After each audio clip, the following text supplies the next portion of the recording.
Hey guys, so how are you? I wanted to show you guys this awesome RTK deck that I made. It's called Ultimate RTK deck. I made it because I'm studying Japanese and I thought that maybe other language learners like myself that are studying Japanese would benefit from this type of deck. So I'm going to show you it now. It's made of 3 different sub-decks: Lazy Kanji, MEMRISE RTK, and Traditional RTK. These decks, Lazy Kanji, MEMRISE RTK, and Traditional RTK, I did not make them. I will not claim to make them or anything of the sort. The original owners get all of the credit. They made them, they put the cards in, they put the definitions in, and all of that. All I did was put them in one single deck and tweak them individually to my liking. In each deck, I'm going to show you the link to where you can find these decks on Anki web, and you can download them for free or save them to your computer or whatever you want to do with it, but they are there for your reference only. So here's the MEMRISE RTK deck, and the links again are in the description, and I will show you them in a moment as well. So now I'm just going to show you guys where these decks come from, which is again from Anki web. I'm going to show you that now, and I'm using Chrome, but you know, any other browser works. So for the RTK Lazy Kanji deck will be changed to the correct hyperlink. I accidentally changed it to the wrong one, but it will be corrected in the deck itself into the browser. So Lazy Kanji originates from all-in-one kanji deck Heisig order. So you can download this from Anki web or any of the other decks from this creator. This deck has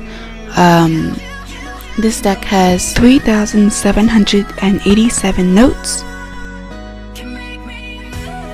Alright, so now we're gonna look at MEMRISE Kanji, and you guys immediately see why I call it MEMRISE RTK.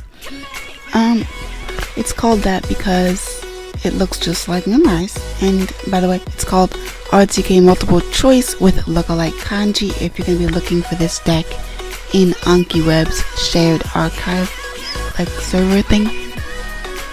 So it has forward and reverse cards, and they're basically just multiple choice. And I'm gonna scroll down and you're gonna immediately recognize it as MEMRISE, but it's still Anki.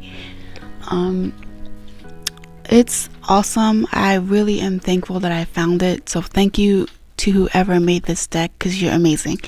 As you can see, it looks just like MEMRISE, but it's multiple choice, and it's awesome. So thank you again to whoever made this deck, because you are awesome.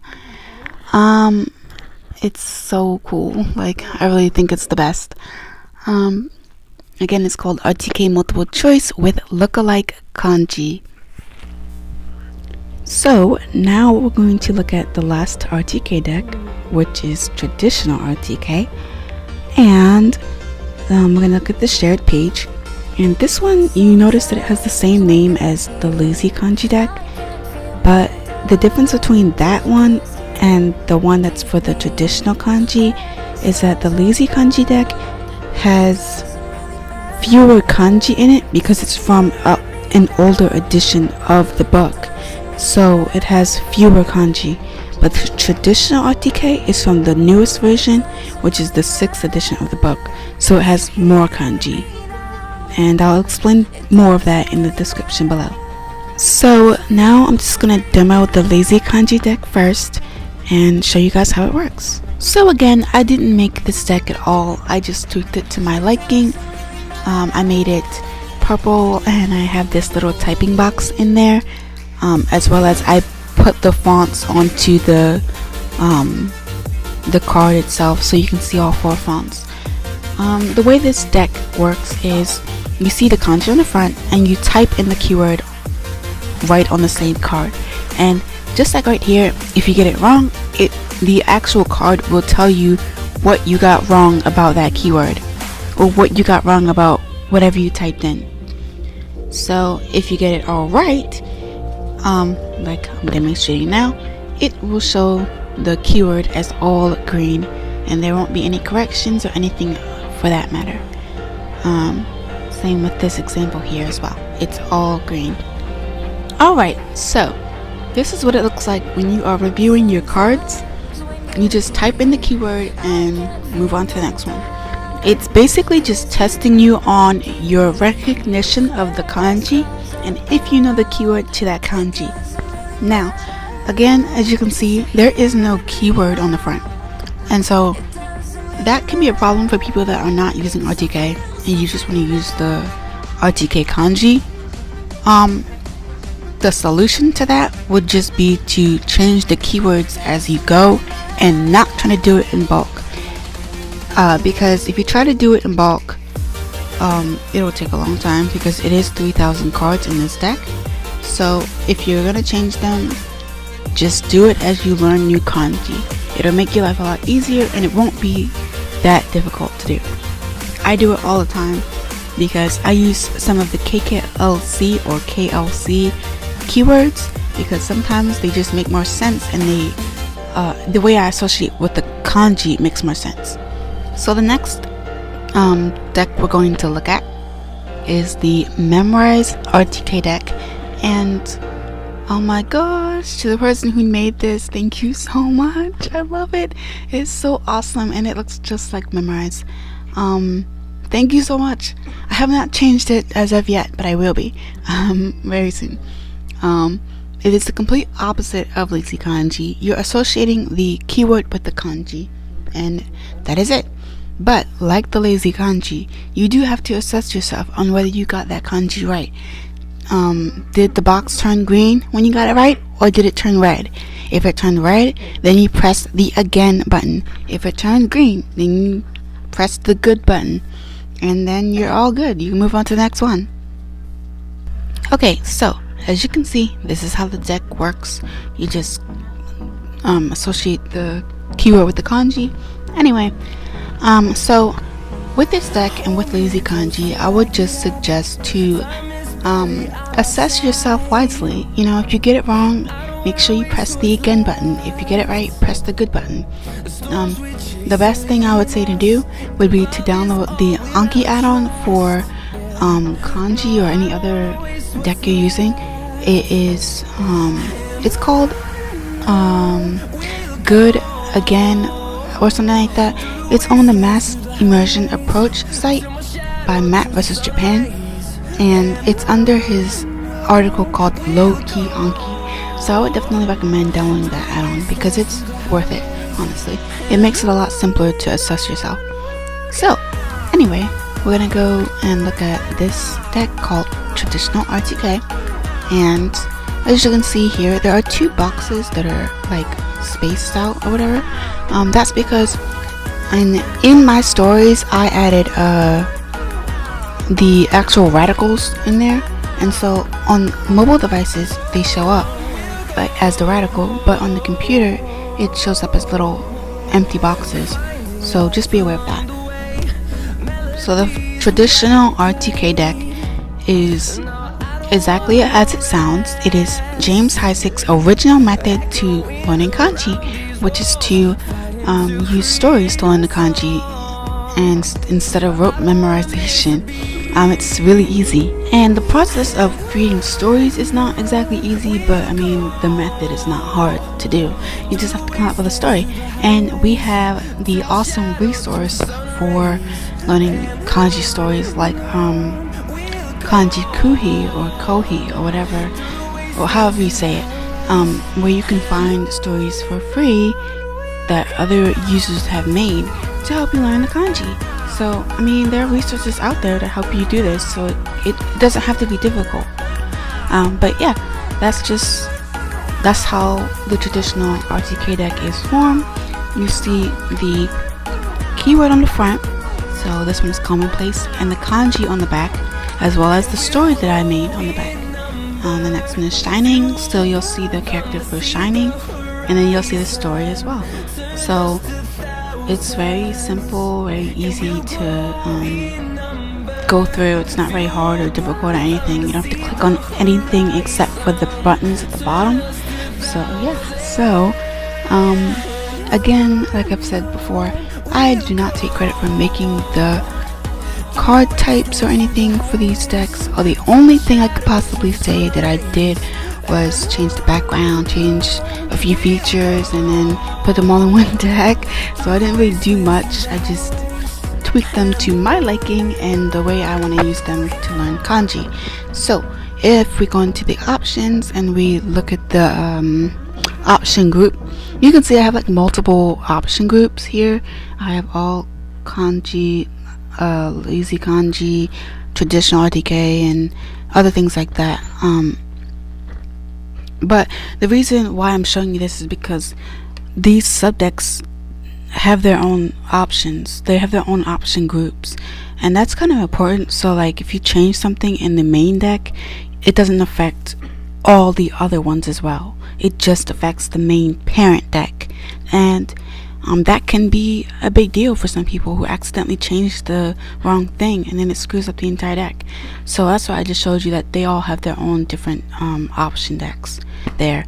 So yeah, so that's about all I wanted to show you from these little mini subdecks, and now we're going to go to the main parent deck, Ultimate RTK deck. So now we're just going to look at the parent deck, Ultimate RTK deck, and see how it looks with all of the subdecks put together. It is really nice to have this complete RTK deck with all of the kanji from the book, and you're able to still tweak it the way you want. So I love that with the traditional RTK method, you still get to learn from stories, but you still get to type in the keyword with lazy kanji and recognize what the kanji looks like, but you then get to match the keyword with the kanji by picking it among a multiple choice format. So I feel like it's a really solid method. And on top of that, if you use the scratch pad feature for like the tablet version or your phone or even the desktop version itself, that can really solidify, you know, a complete roundabout way to learn the kanji from RTK specifically, but you can use any other kanji system or list or whatever. So yeah, I just thought I should share that with you because I really feel like it's important to, you know, share the resources, share the benefits for a greater audience, you know. So I'm gonna make sure to update the description to let you guys know when I've added it or if I've added it to the Anki website, because like I said before, these aren't my decks. I didn't make them and I don't claim to make them, and some of these decks are still on the Anki web shared page today, so I don't want to mess anything up there. So I will definitely update the description to let you guys know when I have added it, as well as if you guys are following me on my Shima Studies profile on Instagram, definitely, you know, check my stories because I always do quick little updates there, as well as to if I've uploaded a video or something like that. So check there as well if it hasn't been done on YouTube. I'm gonna make a separate profile so that way this deck is not affecting your individual downloaded kanji deck, because you know when people make changes to the deck, they're usually making changes to their personal kanji deck, and that could probably affect the one on the Anki web server. So I'm gonna make sure that I let you guys have your own deck itself by making another profile. So as you can see here, I'm about to change and update my lazy kanji card because like I said, I usually change the traditional, not just the traditional, but the RTK keyword sometimes, and so in one of the decks I changed it, but I didn't update the other two. I usually change the traditional RTK deck and then I update the lazy kanji deck, and in this situation I had not done that yet, so I'm about to do it now. I don't feel like it's a problem changing keywords. Matt said to keep them the same. He said it in one of his videos. But sometimes it makes more sense to just change it. I use KKLC or Kodansha Kanji Learning Course book. I don't have the book, but I use the keyword list that I found on the internet. So I used that to change the keywords because sometimes it just makes more sense. Like, for example, there's this kanji, and I remember this kanji well because it has a weird keyword. It's called Decameron, and it's not really hard to learn. Like, the kanji is not hard to learn, but the keyword is, and it's really weird, and I don't even know the definition of it or what it means in English. And so it was really stunning when I had to learn that word and it wasn't sticking. And I wasn't really shocked or anything because it was hard as a English word, but it made it more difficult and it made me frustrated. So this time around I changed it to 10-day period, and it made it so much easier because the one of the radicals that's in that kanji is the radical for day. And so not only does that keyword have the word day in it, but the kanji has day in it as well, so it made it a lot easier to remember. And for those of you who have been through RTK or know what I'm talking about, I mean, I know you guys know, so yeah, I don't have a problem with changing it. I don't think there should be any problem. So yeah, I just wanted to let you guys know that that's what I was doing, and you guys, yeah. So I kind of sped the video up some. I don't think everybody wants to watch me review these cards. I mean, I think it's pretty interesting to see because it's a lot different than the usual closed cards or front to back cards or recognition cards. It's a lot different than that, so I think it is kind of interesting to see. However, nobody wants to be sitting in front of a TV or phone or tablet watching someone review cards, so I kind of made it a little bit easier on you guys. However, I wanted to show you guys why these cards were the way they are, and the card format, and even how I make some of the tweaks for the cards as well. So let's get into that. So I'm really sorry that this video is getting to be so long, and it's gonna get a little bit longer, but you don't have to watch this if you don't want to, so you don't have to go anywhere near past this point. But for those of you who want to know why these cards are the way they are, I think it's important to just dig a little bit deeper and look at the card types and stuff like that. But you don't have to.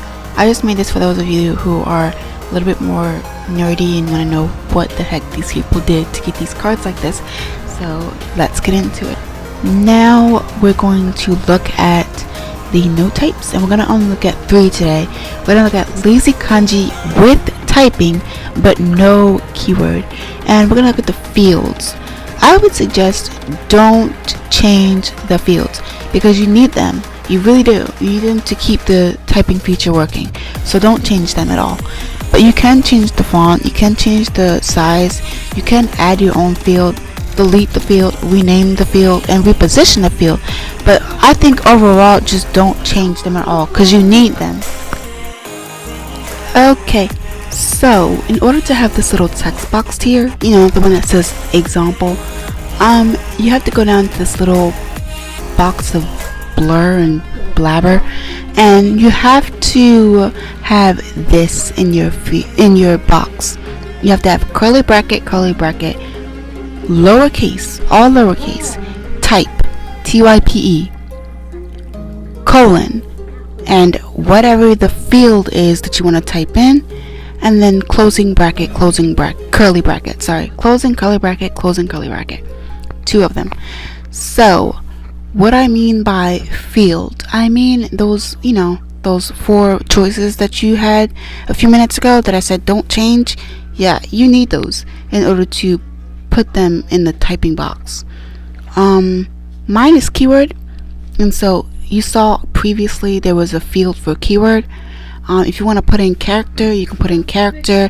If you want to put in example sentence or example word or whatever, it has to be a field already on the card.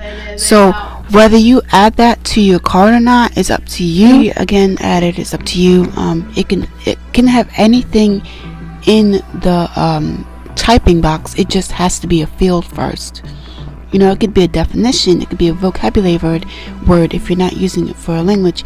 It can be an equation. It can be anything as long as it's actually a field first. You have to add the field before you can put it in the curly brackets to type it in the box. So that's all I wanted to let you guys know. That that's why I wanted to let you guys know that there has to be a field there first. So that's very important. So if we go to the next card template, we will see the fields, and as you can see here, there are a bunch of fields. That means that when you're making or editing a card, there are a lot of boxes that you have to type in, and I'll show you that later on. But you can see there's a lot of fields there. So if we go to cards, the card template or note type, you can see that there are there's a lot of code there, but there isn't a lot of actual like design to the card or anything. So I'm not gonna mess with any of the front or back templates. I'm just gonna look at the styling of the card, which is, as you can see, shared between cards. So anything I change with the styling will affect both cards. I'm not gonna change anything for the kanji or anything like that. I'm just gonna change the background color. Although you can change the color of the font if you would like as well, using the same method I'm going to show you. But I'm just going to change the background color. I'm going to do that by going to a site that you might find helpful for other uses as well. It's called HTML color codes, and you can find hex color codes, RGB, and HSL values and things like that. I don't even know what those mean, but you can use it for that. You can also use it if you are using an app like GoodNotes 4 or Notability or GoodNotes 5 even now, to add colors to your highlighter, which is really cool. I've done that before, where I've added hex codes to my GoodNotes app, and I've added like a ton of different colors for my highlighters on the GoodNotes 4 app, and as well as GoodNotes 5. But here I'm just going to change the background color for my card to this beautiful light green, or this limeish kind of green color, where it really makes the card just kind of pop and stand out. So that's what I'm going to do with that color, but you can use it for other things too. But I thought I would just, shout out to HTML color codes for making it free and helping us out here. But yeah, now we're going to move on to the traditional RTK kanji note type, and you can see here the fields. It's not that many to deal with or anything like that. And then after that, we're going to just move right on to the card template itself. So on this RTK traditional card type, you see the keywords there. That's because there's a line of code that says keyword. You see that on the back of the card as well. You'll see character, and that's because the line of code for character is there. The only thing I've changed for the styling of this card would be the background color. I did change the actual card themselves. I put the front template on the back of the card and the back template on the front of the card. So basically I just switched them. That's kind of like if you make a kanji card on an index card, and then you put one card where the kanji is on the front of the card with the lines, and then you switch it and you get another card and you put it on the back of the card without the lines. My traditional RTK kanji note type, which you can see here, my lazy kanji with typing but no keyword, my lazy kanji with typing, and finally my lazy kanji without typing. They all came from one original note type, and it's called, well, I renamed it Matt's OG or original kanji note type. Originally it was just named kanji. Here's all the fields for it. They're all the same as mine, or is what mine are based off of, and then the cards are literally exactly the same. I've just changed a few things and tweaked a few things. As you can see here, my fields are the same too. But we're gonna look at Matt's original card type. So this is what it looks like. It's exactly the same. I didn't change anything except for the background color and stuff, and I may have changed where things are, but I haven't changed any of the code or anything.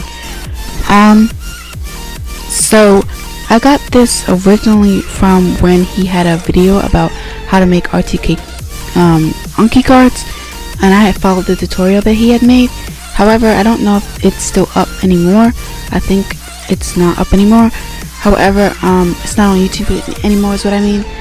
But you can still find his sample deck, I believe. I'm not sure. You can still find his sample deck on Anki Web's shared deck page. If I find it, I will put it in the description. I won't leave you guys hanging. It'll be there.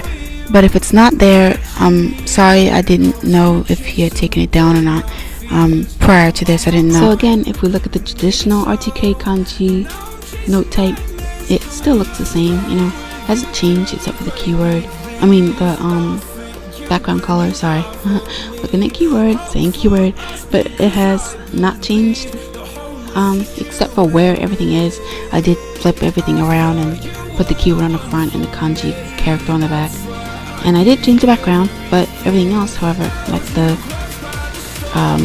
font choice and the, you know, that all has stayed the same. So if we look at mats again, you'll see that it is still exactly the same. Nothing has changed except for the color and where things are placed. So now we're going to look at the Lazy Kanji with typing card, and as you can see here, there's the keyword, and if you look right over to the left, there is a keyword code that says the brackets and the keyword right there. And there's one for typing as well, and on the bottom of the card there's the code right under the type code right there. So that is what I mean by the keyword is on the card. It's actually present and you can actually see it. Now let's look at the one for Lazy Kanji without typing. There's your keyword, there's your code for the keyword, and that is usually right there where the typing box would be if there was a typing code for it. There's the keyword, and there on the left is the code for that keyword, and that is why it's there. That's because there's a code for it. So I'm gonna actually show you this. I know I've been talking about it for a while, but I actually want to show it to you so you weren't still lost about what I was talking about, because I know it's kind of confusing. So we're gonna go into the Lazy Kanji sub deck, and then we're going to look at this card right here. This card is the kanji for summit, and there's the keyword, and I got it right. If I didn't, it would say it. The card would say it. Let's go to edit and just see what we have here. So there's all your fields. That's what it means. This is what it means when it says field. It means that you can type in the box, the actual edit box, when you add a new card or when you're editing a card. So as you can see, there's the type box, and there's where you're either right or wrong, right on the back, and then there's all the code and stuff. So when you look at your field, this is what it means. There's your typing box feature. There's the keyword. That's where your keyword is going to go when you type it in, except it doesn't mean the actual like kanji's keyword. It means your field keyword. So we're going to close that out, and we're going to look at the actual fields. So here are the fields, and there's your keyword. That's what it means by typing. It means whatever is in your keyword box, whatever you type in into your edit box right there, that's what's going to be for your answer, you know? That's like your answer button. That's where it's going to be. So that's the keyword, and that's what it gets. The answer comes from your keyword input with you guys. I know it's a lot, but I thought you guys might want to know, you know, how people you know, make these cards, and you know, how they get it to look so nice, and if it looks nice at all, or you know, stuff like that. I just thought you guys might want to know that. But thank you guys so much for watching. Please subscribe if you would like, and Follow me on my Instagram, Shima Studies, as well as Bubble Shima. Bubble Shima is where you can find any updates about my YouTube channel, and Shima Studies is where I post anything about my academics or language learning goals or anything like that. So, follow me there if you want any extra information, or if you want any updates on my videos themselves. But thank you guys so much for watching, and thank you guys for taking the time to watch this really long video. At least to me it's really long, but for myself, because I've taken so long to talk about all this stuff. Thank you guys, and I will see you guys in the next one. See ya.